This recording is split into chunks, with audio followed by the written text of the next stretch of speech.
নষ্ট হইও না বাপ। ইসলামের জন্য লড়বে কে বাপ? মুরব্বীরা তো চলে যাবে বাপ।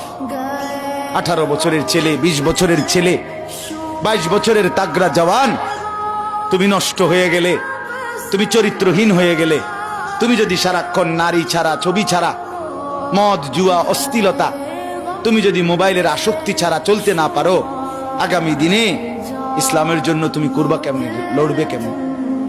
আগামী প্রজন্ম তোমার হাতে নিরাপদ দিন পাবে কেমন? বেঁচে থাকার নিরাপত্তা মিলবে না। বেঁচে থাকা 53 বছর বাংলাদেশের বয়স, 53 বছরের সমাজে বেনামাজির সংখ্যা যদি এত বেশি হয়, 53 বছরের ভিতরে মোবাইলে আসক্ত যুবকের সংখ্যা যদি এত বেশি হয়, 53 বছরের ভিতরে বেপর্দা নারীর পরিমাণ যদি এত বেশি হয়, এত মসজিদ মাদ্রাসা চারদিকে থাকার পরেও যদি এই মসজিদ মাদ্রাসা ষড়যন্ত্রের কারণে কমে যায়,